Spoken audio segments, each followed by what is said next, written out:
Halfway through a hot, sunny afternoon, a giant sneeze suddenly shook the entire jungle. Achoo, roared the lion, so loudly that birds flew from the trees, monkeys scrambled for cover, and even the ground seemed to tremble beneath his paws. The lion sniffled and groaned, his mighty voice now a little weak. "Oh no," he moaned. "I think I've caught the flu. Can anyone help me, please?" Just then, with a series of spectacular sounds, bang, crash, thump, 3 brave figures landed right in the middle of the clearing. It was the flying doctors. Zog the dragon, with his bright orange scales, Princess Pearl in her smart doctor's coat, and their trusty friend, Sergei. The lion held his head between his paws and let out another enormous sneeze. This time, it was so powerful that leaves rained down from the trees like colorful confetti. Princess Pearl, ever so calm, stepped forward. "Don't you worry, Mr. Lion," she said with a kind smile. "We'll take good care of you."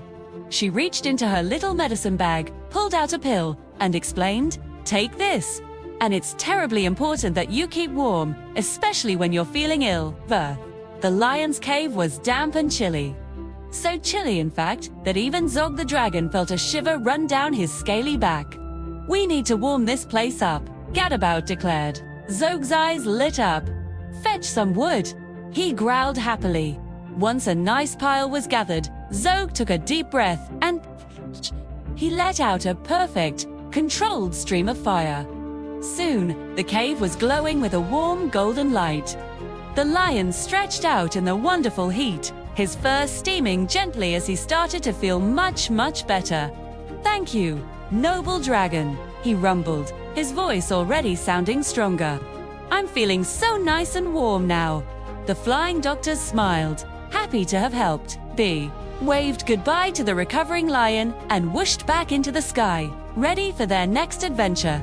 As they flew, the weather began to change.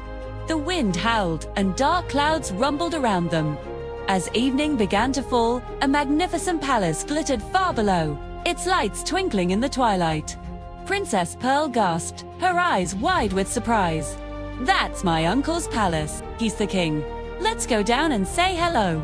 Down they swooped, bang, crash, thump, landing with their usual flair right in the palace courtyard. But before they could even knock on the grand doors, they creaked open. A stern voice boomed from the dimly lit hall. "Pearl, is that really you?"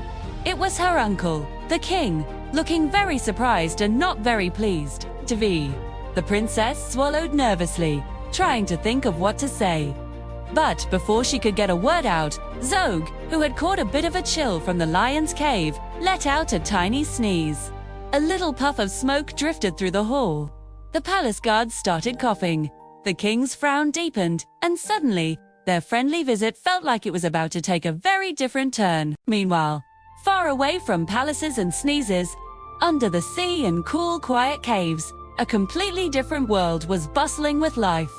Colorful fish darted and shimmered through the water, big sharks grinned with their toothy smiles, and a tiny little snail clung tightly to the tail of a giant, gentle whale. The ocean whispered with secrets, and somewhere in the deep, dark water, another story was just waiting to begin. The very next morning, back in a classroom under the sea, Miss Skate was calling the register. "Little Johnny Dory." She called. "Yes, Miss Skate," a small voice replied. "Rabbitfish." "Yes, Miss Redfin." "Yes, Miss Tiddler." There was only silence. Miss Skate sighed. Tiddler's late again." Just then, the classroom door burst open, and in swam Tiddler, his fins flapping with excitement. "Sorry I'm late," he cried, out of breath. "You won't believe what happened. I was swimming near an old shipwreck when bang, a treasure chest snapped shut on my tail. I wriggled and I thrashed, and I nearly ran out of bubbles. And just when I thought it was the end for me, guess what? A mermaid appeared and let me out again." The whole class gasped. But then, Rabbitfish shouted, "Oh no, she didn't." "Oh yes, she did," Tiddler argued back.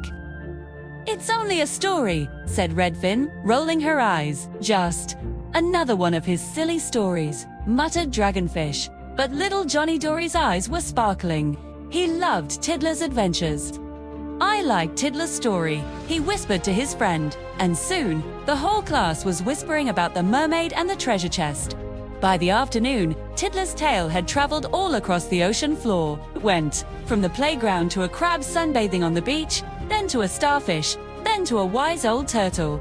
Before long, the whole ocean was buzzing with the story of Tiddler's daring escape.